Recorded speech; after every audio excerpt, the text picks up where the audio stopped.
ছাত্র রাজনীতি, সাংবাদিকতা, কূটনৈতিক, আইনজীবী নেতা থেকে হলেন attorney general barrister Ruhul Quddus Kajal. দেশের 18তম অ্যাটর্নি জেনারেল হিসেবে নিয়োগ পেয়েছেন সুপ্রিম কোর্টের সিনিয়র আইনজীবী ব্যারিস্টার রুহুল কুদ্দুস কাজল।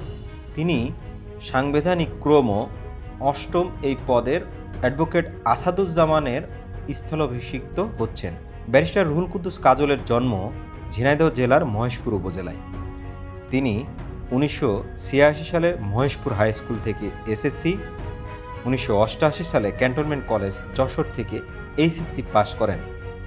তারপর উচ্চশিক্ষার জন্য ভর্তি হন ঢাকা বিশ্ববিদ্যালয়ের আইন বিভাগে। ঢাকা বিশ্ববিদ্যালয় থেকে কৃতিত্বের সাথে সম্মানসহ মাস্টার ডিগ্রি অর্জন করেন। ছোট থেকেই মেধাবী ছাত্র হিসেবে পরিচিতি পাওয়া কাজল বিশ্ববিদ্যালয় জীবনে ছিলেন সাংবাদিক। তিনি বর্তমান প্রধানমন্ত্রী তারেক রহমানের তৎকালীন সম্পাদিত পত্রিকা দৈনিক দিনকালের বিশ্ববিদ্যালয় প্রতিনিধি ছিলেন। তিনি 2003 থেকে 2006 সাল পর্যন্ত বিশেষভাবে লন্ডনে বাংলাদেশ হাই কমিশনের দ্বিতীয় সচিব হিসেবে কর্মরত ছিলেন। তিনি লন্ডন বিশ্ববিদ্যালয় থেকে আইনে পুনরায় সম্মান ও দ্য সিটি ইউনিভার্সিটি লন্ডন থেকে বার ভোকেশনাল কোর্স সম্পন্ন করেন এবং ইংল্যান্ডের বিখ্যাত লিঙ্কনস ইন থেকে ব্যারিস্টার হিসেবে স্বীকৃতি লাভ করেন। তিনি সুপ্রিম কোর্ট আইনজীবী সমিতির বারবার নির্বাচিত সম্পাদক ছিলেন। তিনি সারা দেশের আইনজীবীদের ভোটে বাংলাদেশ বার কাউন্সিলের সদস্য নির্বাচিত হন। ব্যারিস্টার রুহুল কুদ্দুস কাজল নবম শ্রেণীতে পড়া অবস্থাতে জড়িয়ে পড়েন ছাত্রদলের রাজনীতিতে।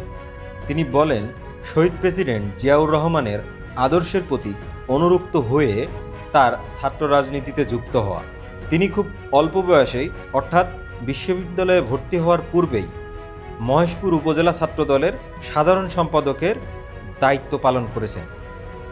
এছাড়া তিনি ছাত্রদল কেন্দ্রীয় কমিটির আইন সম্পাদক, যুবদল কেন্দ্রীয় কমিটির সহ আইন সম্পাদক ছিলেন। তিনি বিগত আওয়ামী ফ্যাসিবাদী শাসন আমলে গ্রেপ্তার হন ও ডিবি কার্যালয়ে 4 দিনের রিমান্ডে নির্যাতন ভোগ করেন। জুলাই আন্দোলনে তার সক্রিয় ভূমিকা আইন অঙ্গনে ব্যাপকভাবে আলোচিত।